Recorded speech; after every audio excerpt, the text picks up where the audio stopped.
AICC ಅಧ್ಯಕ್ಷರು ಹೇಳಿದ್ದಾರೆ ಅಂದರೆ ಬಾಯಿ ಮುಚ್ಕೊಂಡು ಸುಮ್ಮನೆ ಇರಿ ಅಂತ ಹೇಳಿದ್ದಾರೆ. ಅದಕ್ಕಿಂತ ಕಠಿಣವಾಗಿ ಹೇಳೋದಕ್ಕೆ AICC ಅಧ್ಯಕ್ಷರಿಗೆ ಆಗೋದಿಲ್ಲ. ಅಷ್ಟಾದರೂ ಕೂಡ ನಮ್ಮಲ್ಲಿ ಶಾಸಕರಾಗಲಿ ಮತ್ತು ಮುಖಂಡರುಗಳಾಗಲಿ ಪದೇ ಪದೇ ಅದ್ರ ಬಗ್ಗೆ ಮಾತನಾಡ್ತಕ್ಕಂಥದ್ದು ಸರಿ ಕಾಣಿಸೋದಿಲ್ಲ.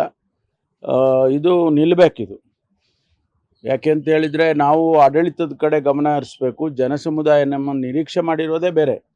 ಅದು ಬಿಟ್ಟು ನಾವು ಈ ರೀತಿ ಸಾರ್ವಜನಿಕವಾಗಿ ಇದನ್ನೆಲ್ಲ ಮಾತಾಡಿಕೊಂಡು ಒಬ್ಬೊಬ್ಬರು ಒಂದೊಂದು ಹೇಳಿಕೆ ಕೊಟ್ಕೊಂಡು ಹೋಗೋದು ಸರಿ ಕಾಣಿಸೋದಿಲ್ಲ. ಹೈಕಮಾಂಡ್ನವರು ಕೂಡ ಇದನ್ನು ಗಮನಿಸ್ತಾ ಇದ್ದಾರೆ ಅಂತ ನಾನು ಅಂದ್ಕೊಂಡಿದ್ದೇನೆ.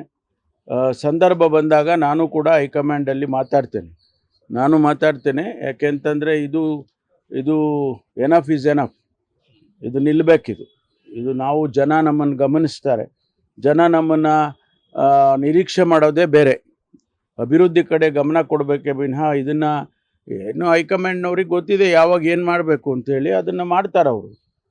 ಇದೇನು ಹೊಸದ ಹೈಕಮಾಂಡಿಗೆ? ಕಾಂಗ್ರೆಸ್ ಪಕ್ಷದಲ್ಲಿ ಇಂಥ ಸನ್ನಿವೇಶಗಳು ಭಾಳ ನೋಡಿದ್ದಾರೆ. ಅದಕ್ಕೇನು ಕ್ರಮ ತಗೋಬೇಕೋ ತಗೊಂಡಿದ್ದಾರೆ. ಕರ್ನಾಟಕದಲ್ಲೂ ಕೂಡ ಇಂಥದ್ದು ಹಿಂದೆ ಎಲ್ಲ ನಡೆದಿದೆ. ಬೇಕಾದಷ್ಟು ಸಾರಿ ಇಂಥದ್ದೆಲ್ಲ ನಡೆದಿದೆ. ಅದಕ್ಕೆ ನಾವು ಸಹನೆಯಿಂದ ವರ್ತಿಸೋದು ಒಳ್ಳೆಯದು ಅಂತೇಳಿ ನನಗನ್ಸುತ್ತೆ.